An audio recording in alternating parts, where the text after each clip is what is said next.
নমস্কার, আমি ওয়েন্দ্রিলা। আজকে আবার চলে এসেছি আরও একটি নতুন ধরনের গল্প নিয়ে আমার চ্যানেল ওয়েন্দ্রিলার গপ্প সপ্পতে। যারা আমার এই চ্যানেলের নতুন শ্রোতা বন্ধু, তাদের কাছে আন্তরিক অনুরোধ, আমার চ্যানেলটি অনুগ্রহ করে সাবস্ক্রাইব করবেন। ভালো লাগলে অবশ্যই কমেন্ট করবেন এবং লাইক করবেন এবং শেয়ার করবেন, যাতে আমার গল্পগুলি আপনাদের পরিবার, বন্ধু ও আত্মীয় মহলে আরও ছড়িয়ে যায়। এই ছোট ছোট পদক্ষেপগুলি আমাকে আরও নতুন নতুন কাজে উৎসাহিত করবে। তাহলে আর দেরি না করে চলে আসি আজকের গল্পে। আজকের গল্প সত্যি কথা। শুনতে থাকুন, সঙ্গে থাকুন। গল্প সত্যি কথা।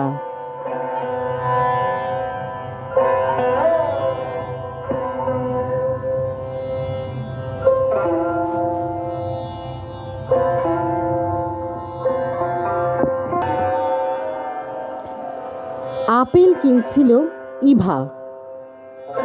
ওর হঠাৎ মনে হয়, ওটা সম্বিত না? হ্যাঁ, ঠিক, সম্বিতই তো। ওই তো, সেই একই রকম হাঁটা, চুলের কায়দা, জিন্সের রং। সম্বিত তো বটল গ্রিন জিন্সই পরতো, কিন্তু ও এখানে এত দূরে কোনো কাজে এসেছে নির্ঘাত।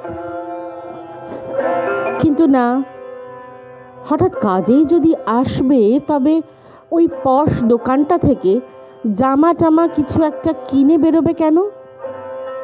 ওর হাতে তো প্যাকেট রয়েছে। তাছাড়া আজ তো সানডে, অফিস টফিস তো নেই। না, বিষয়টা দেখতে হচ্ছে, একটু ফলো করা দরকার। দেখতে হবে সম্বিত যায়টা কোথায়। একটা দূরত্ব রেখে হাঁটতে হাঁটতে ইভা অনুসরণ করতে থাকে সম্বিতকে। সম্বিত এই ছোট মতো বাজারটা পেরিয়ে ডান দিকে ঘুরে কিছুটা এগিয়ে আবার ডান দিকে ঘুরে যে 3টে ফ্ল্যাট বাড়ি রয়েছে, তারই একটাতে ঢুকে গেল। আকাশ প্রদীপ নাম ফ্ল্যাটটার। টুক করে উল্টো দিকের রেস্তোরাঁয় ঢুকে যায় ইভা। একটা কফি নেয় আর অপেক্ষা করতে থাকে কখন সম্বিত বেরোয়, কোথায় যায় দেখবার জন্য। মনে মনে ভাবে, এ তো আচ্ছা জ্বালা হলো। এখানে ওর কি কাজ? নির্বাসন নিয়েও তো রেহাই নেই। ইভা নজর রাখছিল ফ্ল্যাটের দিকে, কিন্তু সম্বিত বেরোলো না। তার বদলে ইভার নজরে এলো 3 তলার ডান দিকের একটা ফ্ল্যাটের একটা জানলা খুলে গেল, আর সেখানেই সম্বিতের মুখ একবার দেখা দিয়ে সরে গেল। এবার পরিষ্কার হলো, সম্বিত এই ফ্ল্যাটে থাকে, কিন্তু এখানে এলো কবে? এতদিন তো চোখে পড়েনি। কি কেলেঙ্কারি!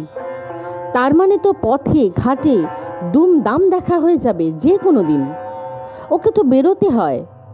বাজার টাজারও তো ইভা নিজে হাতেই করে।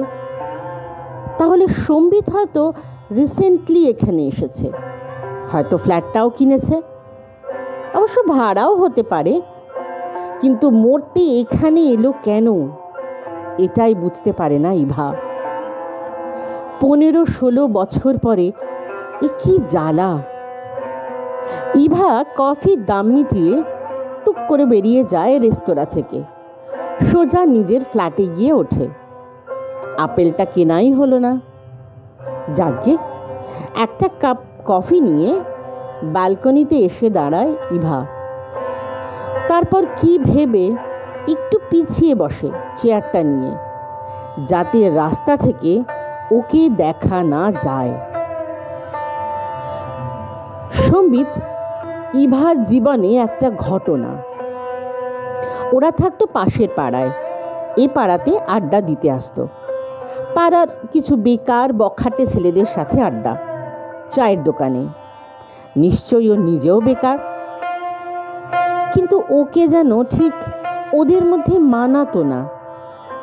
ওর সাজ পোশাকের কায়দা ওর ঠিক ওদের মতো নয়। কিন্তু তাতে কি, যার সঙ্গ মন্দ সে মন্দ হবে না তো কি। সামনের রাস্তা দিয়ে ইভাকে যাতায়াত করতে হতো। মাথাটা নিচু করেই হাঁটতো ইভা। সেই সম্বিত একদিন ওকে হঠাৎ প্রপোজ করে বসেছিল, সরাসরি, একেবারে সামনাসামনি। ওর মধ্যে কোনো কুণ্ঠা, ভয়, কোনো ইতস্তত ভাব কিচ্ছু ছিল না। ইভা দেখেছিল ছেলেটি মন্দ নয় বটে, কিন্তু ওর সহচরেরা।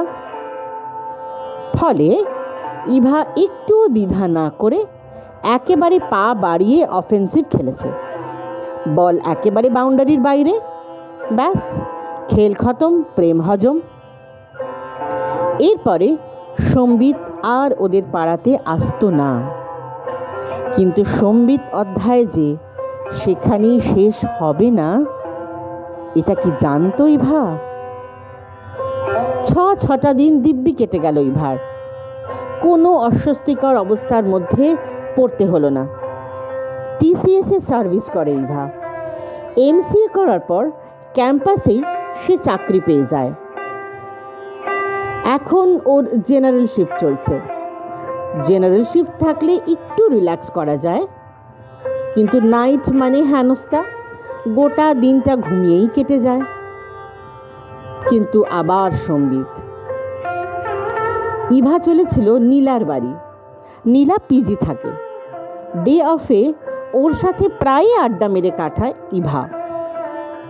এই একটা মেয়ে ইভাকে বেশ ভালোবাসে। ইভারও এই মেয়েটিকে বেশ মনে ধরে। অন্যগুলো মারাত্মক ডিপ্লোম্যাটিক আর সিরিয়াল দেখা পেটি, কিন্তু অটো স্ট্যান্ডে ঢুকতেই সম্বিত কিছু একটা কিনছিল। ইভাকে লক্ষ্য করেনি সম্বিত। ওকে সহজেই এড়িয়ে যাওয়াই যেত, সেটাই তো ইভার কাম্য ছিল।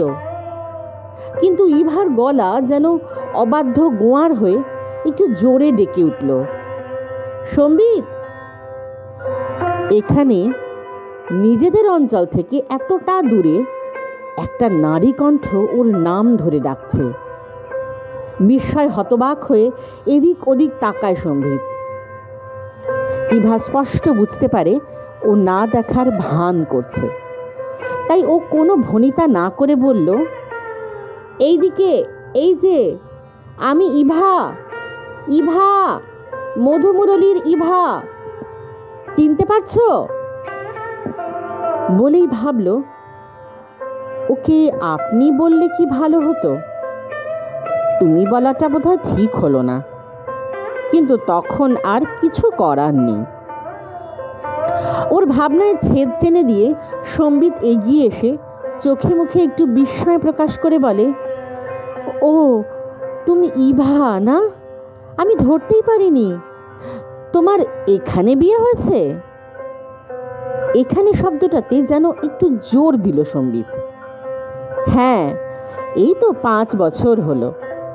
বাবা, তুমি এত বড় করে সিঁদুরের টিপ পড়েছ যে তোমার কপালটা পুরো ঢেকে দিয়েছে। তোমার কি সুন্দর ছোট্ট কপাল।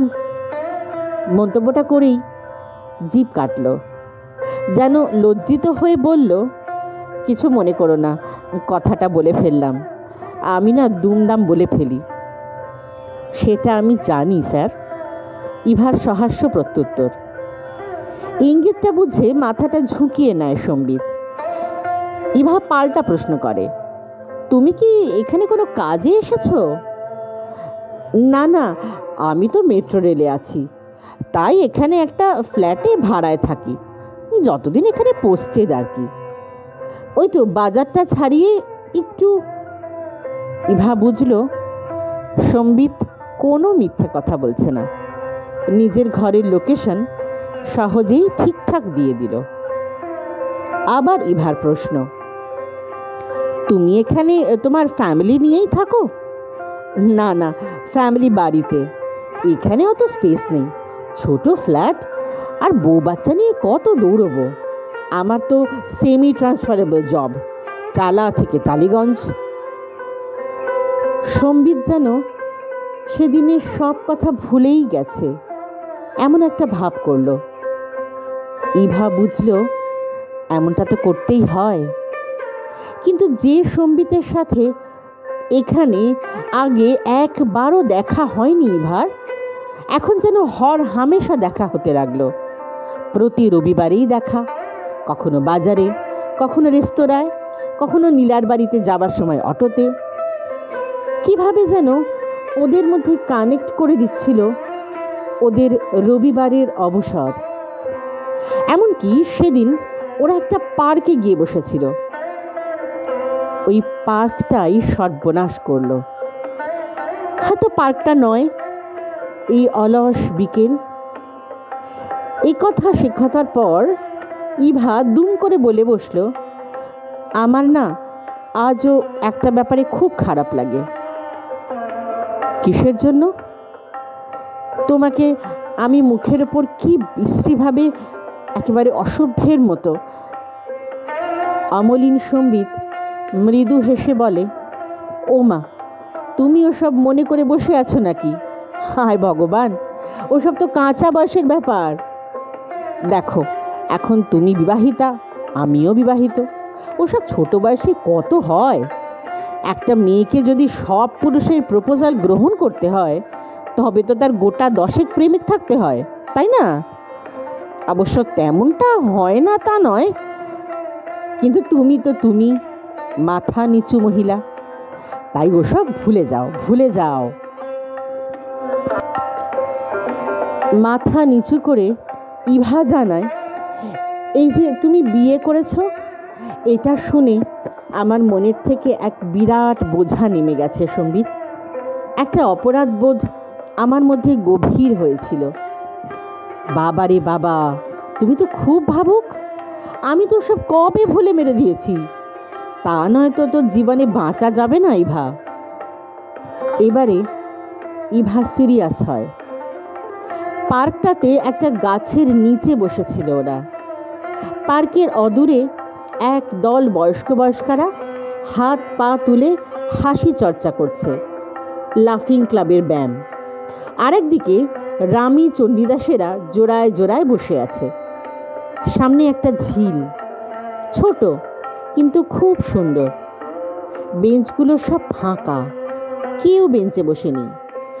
অবশ্য পক্ষী বিষ্ঠায় সেগুলো চিত্রিত, বসলে মাথায় বিষ্ঠা থাকার সম্ভাবনা আছে, তাই বোধহয় সেটা আজকাল ফাঁকাই পড়ে থাকে।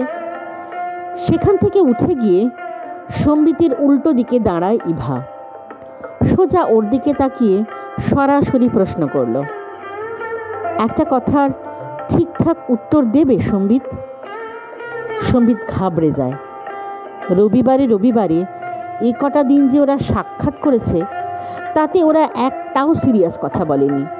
নিজেদের পরিবার, বাবা মা, চাকরি, এইসব ছিল বকবক করার বিষয়। তাই ও হোঁচট খেয়ে বলে, ও মা, কেন দেব না? আচ্ছা, বুঝেছি, আসলে পুরুষরা স্ত্রীদের প্রশ্নের ঠিকঠাক উত্তর দেয় না এমন অভিযোগ নারীরা করে বটে, কিন্তু এখানে তো সেই ফ্যাক্টর কাজ করছে না ইভা। বলো, বুকে হাত রেখে বলো তো সম্বিত, তুমি কি সত্যি সেদিনটা ভুলে যেতে পেরেছ, না আমাকে ভুলে গেছি দেখাচ্ছ? নিজেকে সামলে নিয়ে উত্তর দেয় সম্বিত, ভুলে যাওয়া আছে বলেই জীবন আছে ইভা। যে বাবা মায়ের একমাত্র সন্তান মারা যায়, তারাও ভুলতেই হয়ই। আমি কিন্তু ভুলিনি। হলোনি? রিয়েলি? কিন্তু কেন? বিস্মিত সম্বিত। কেন জানো? আমাকে আর কেউ কখনো প্রপোজ করেনি। এবার হেসে দেয় সম্বিত। বলে ওঠে, কি করে করবে? মাথাটি নিচু করে যে মেয়েটি হেঁটে যায় তাকে আদৌ প্রপোজ করা যায় কি? মাথা না তুলেও লুকিয়ে তো এদিক ওদিক দেখতে দেখতে হয়। তাই তাহলে তুমি কি করে? আরে আমার কথা ছাড়ো, আমি ধর্তব্যের মধ্যে পড়ি নাকি? আমি তো ওই মাথা নিচু দেখেই, এই জন্যই আমাকে অনেক বিশেষ একটা গালি দেয়। কি গালি দেয় শুনি? থাক, ওইসব অসভ্য শব্দ তোমাকে শুনতে হবে না। আরও সিরিয়াস হয়ে ইভা বলে, আমি এখন অনেক গালাগালি জানি সম্বিত, প্রাইভেট অফিসে কাজ করলে জানতে হয়, আমি গালি দেইও, তুমি নিশ্চিন্তে বলো।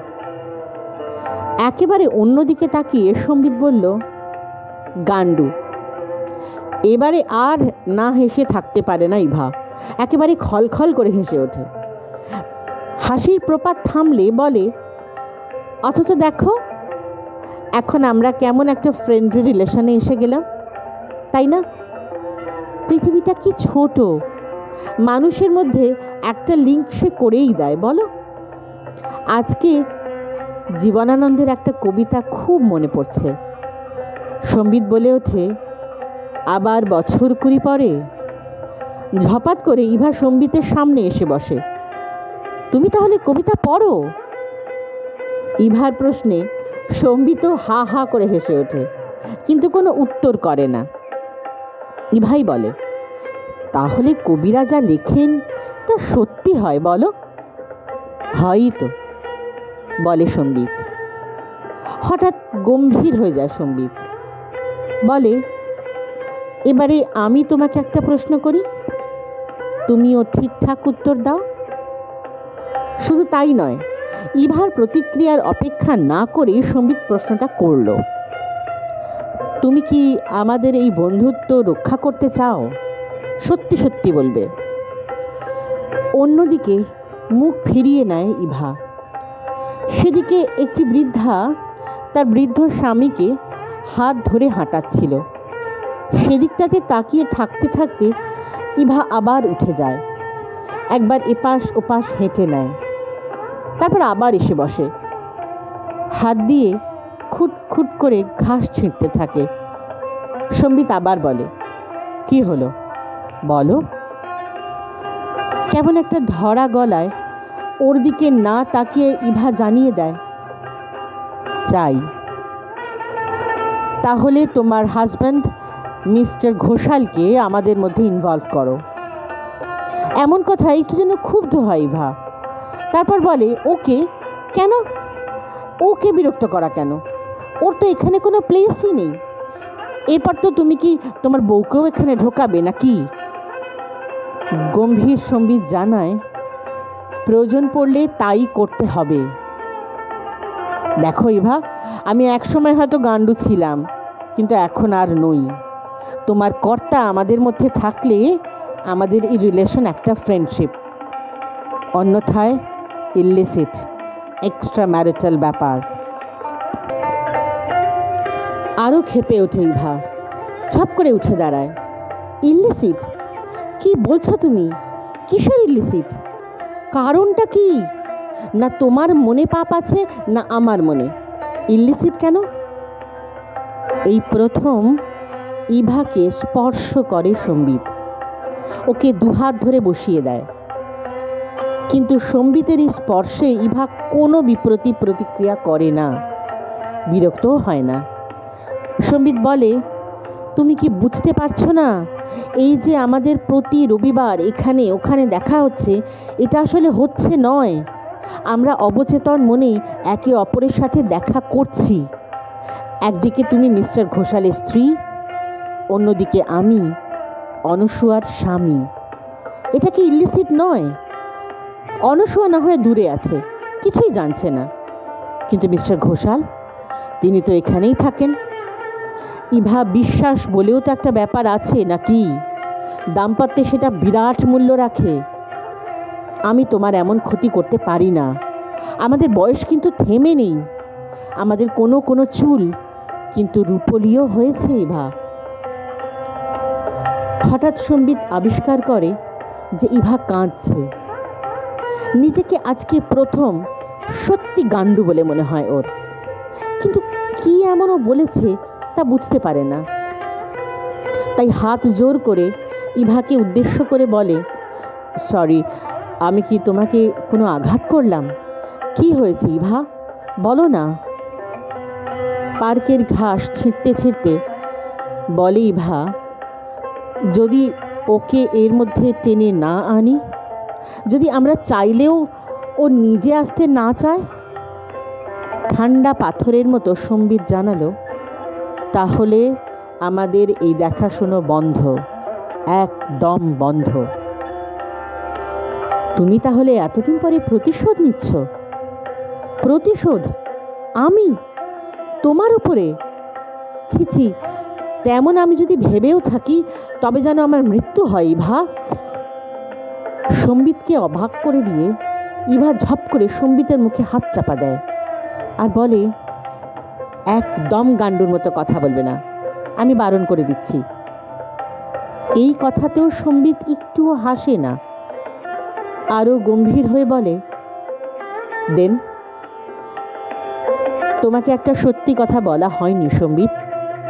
মানে আমি বলতে চাইছি, আমি একটা মিথ্যে কথা বলেছি তোমাকে, আমাকে বলতে হয়েছে। মিথ্যে? আমাকে? কি মিথ্যে? আমি কিন্তু সত্যি সত্যি বিয়ে করিনি, আর মিস্টার ঘোষাল বলেও আমার জীবনে কেউ নেই। মাথায় বাজ পড়ে সম্বিতের। এসব কি কথা? মাথায় এত বড় সিঁদুরের টিপ, হাতে শাঁখা পলা, ওই রকম মাথা নিচু করে চলা মেয়েটা আজ এসব কি বলছে? ওর নাকি বিয়ে হয়নি। তবে আজ কি ও খারাপ রাস্তার কোনো কাজ করা শুরু করেছে? মন বলে, না না, এটা হতেই পারে না। আবার এটাও মনে হয়, তেমনটা হতে যদি নাই পারে তবে এমন ভেক ধরেছে কেন? কি চায় ও? আর ওকে টার্গেটই বা করেছে কেন? সম্বিত মনে মনে বলে, লাইফে একবার তো তুই আমায় ডিপ্রেশনে পাঠিয়ে দিয়েছিলি বাবা, আবার? এ তো মহাবিপদ। হ্যাঁ, ইভাই তো ওকে প্রথমে ডেকে নিয়েছে, নিজে থেকে ডেকেছে, রাইট? তাহলে তো ভেগে যেতে হবে, এই বেলা কাটতেই হবে। চাচা আপন প্রাণ বাঁচা।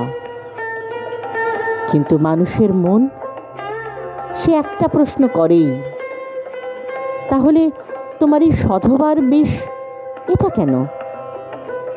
একটু চুপ করে থেকে ইভা বলে, যেদিন তোমাকে প্রথম দেখি সেদিন আমি তোমাকে ফলো করি, তুমি বুঝতে পারোনি। জানতে পারলাম তুমি এখানেই থাকো, বুঝলাম তার মানে আমার সাথে পথে ঘাটে তোমার দেখা হবেই হবে, এড়ানো যাবে না। তাই আমাকে ভেক ধরতেই হবে। আমি চাইনি তুমি জানতে পারো যে আমি অবিবাহিতা। আমি অফিস আর বাড়ি ছাড়া এই মাস ধরে সদবা সেজেই আছি। রিয়েলি? তাহলে বিয়েটা করোনি বা কেন? করা হয়নি বলে ইভা। কেন? কেন করা হয়নি সেটা তো বলো। কাউকে পাইনি। বাবা মায়ের চেষ্টায় অ্যারেঞ্জ ম্যারেজের জন্য 7-8 জনকে মিট করেছি, কিন্তু আমি যেমনটি চাই তেমনটি পাইনি। তুমি যেমনটি চাও মানে? কেমনটি চাও? সম্বিতের কৌতূহল বাড়তে থাকে। ওরা যে পাশাপাশি বসেছিল সেই অবস্থা থেকে কখন যেন ঘুরে গিয়ে দুজনে দুজনের দিকে পেছন করে বসে আছে তা খেয়াল করেনি। ওদের পিঠ ঠেকেছিল। এখন ওরা কেউ কারোর মুখ দেখতে পাচ্ছিল না। সন্ধ্যার অন্ধকার নেমেও আসছিল। নিজের মুখ লুকিয়ে ইভা জানালো, তোমার মতো। হোয়াট? আমার মতো মানে? তাহলে আমাকে রিফিউজ করলে কেন? আমি তো প্রপোজ করেছিলাম। ব্যাগ থেকে মেয়েদের মুখ মোছার একটা ময়শ্চারাইজড টিস্যু পেপার বের করে নিজের মুখটা একবার ভালো করে মুছে নিয়ে ইভা জানালো, তোমাকে শুধু দূর থেকেই দেখেছিলাম, জানিনি তো তুমি কি সব বাজে ছেলেদের সাথে মিশতে, তাই ভয় পেয়ে গেছিলাম। পরে যখন হুঁশ এলো তখন অনেকটা দেরি হয়ে গেছে। জানো, আমাকে ওইসব বিয়ে করতে আসা কোনো পাত্রের মধ্যে তুমি ছিলে না, একদম না, একটুও না। এরপর বাবা মা, বিশেষ করে দাদা বৌদি আমাকে আর সইতে পারছিল না। ওরা অভিযোগ করতে লাগলো আমাকে নাকি নানা ছেলেদের সাথে নানা জায়গায় দেখা যাচ্ছে। আচ্ছা বলো, আমি তো চাকরি করি, এমনটা তো হতেই পারে, কিন্তু ওদের নাকি সামাজিক সম্মান বিনষ্ট হচ্ছে। আমিও এটা নিতে পারলাম না, তাই এখানে এত দূরে একটা ছোট ফ্ল্যাট নিলাম মানে কিনলাম। সেই থেকে আবার কেঁদে ফেলে ইভা। এবারে কোনো সান্ত্বনা দেয় না সম্বিত। ইভা নিজেকেই নিজে সামলায়। একটা স্বস্তিতে বিরাট নিঃশ্বাস ফেলে বলে, আমার একটা সান্ত্বনা কি জানো, আমি তোমাকে সত্যি কথাটা শেষে বলতে পারলাম। আর আমার শান্তি কি জানো, তুমি সংসার করছো, তোমার পাশে অনসূয়া আছে, আমাদের মধ্যে একজন তো সুখী। তারপর সুর পাল্টে নিয়ে হঠাৎ বলেও বসে, আচ্ছা সম্বিত, ডোন্ট টেক ইট আদারওয়াইজ, তোমার অনসূয়া কি দেখতে আমার থেকেও সুন্দর? সম্বিত ঝটিতি ওর দিকে তাকাতেই নিজেকে সামলে নিয়ে ইভা বলল, না, এমনি জানতে চাইছি। ওরা যেখানটায় বসেছিল তার সামনেই পার্কের ঝিলটা। প্রাক সন্ধ্যাকালে তা থেকে একটা ঠান্ডা শিরশিরে হাওয়া ওদের গায়ে এসে লাগছিল।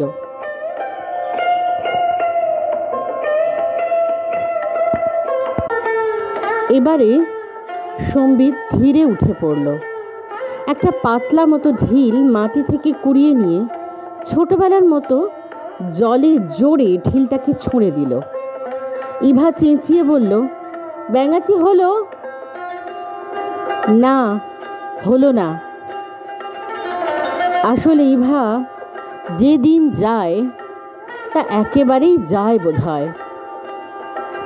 ধমক দিয়ে ইভা বলল, এ কি, আমি যে অনসূয়ার কথা জানতে চাইলাম আর তুমি বিদ্রুপ করছো?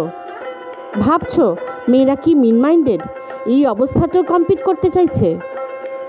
নো ম্যাম, আমি সেসব কিছুই ভাবছি না। আমি বলছি কি, ওই চাওয়ালাটার থেকে 1 কাপ করে ভাঁড়ে চা খাবে?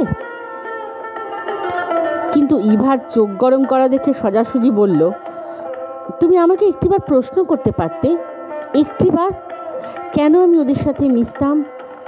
একবার, দুটো জীবন এভাবে। সে ইভা চুপ, নিস্তব্ধ, নীরব। ওর চোখ দুটো মাটির দিকে। নীরবতা কাটিয়ে সম্বিত ইভার মুখের সামনে এসে বসে, শান্ত কণ্ঠে বলে, ইভা, আমার একাডেমিক জীবন বরাবরই ভালো, কিন্তু সকলের জীবনে তো সায়েন্স ক্লিক করে না ইভা, সাকসেসও করে না। আমি যাদের সাথে মিশি তারা সবাই আমার ক্লাসমেট ছিল, তাই ওরা লুজার বলে আমি ওদের থেকে একটা আলাদা শ্রেণী হতে চাইনি, কখনো হতে চাইনি। ওদের সাথে ওদের মতো করেই মিশি, ওদের ঠেলে সরিয়ে দিইনি। আমি বড় চাকরি করতেও চাইনি কোনো দিন। কি হবে? এবার তুমিও শোনো, আমিও তোমাকে একটা মিথ্যে বলেছি ইভা। অনসূয়া বলে কেউ নেই, ছিল না কোনো দিন। আমি তো বিয়েই করিনি। অবাক হয়েও না, কাকে বিয়ে করব, কিভাবেই বা করব? আমি তো শুধু তোমাকেই চেয়েছি। চাওয়া কি এভাবে বদলানো যায়? আমি কিন্তু নির্ভেজাল সত্যি কথা বলছি।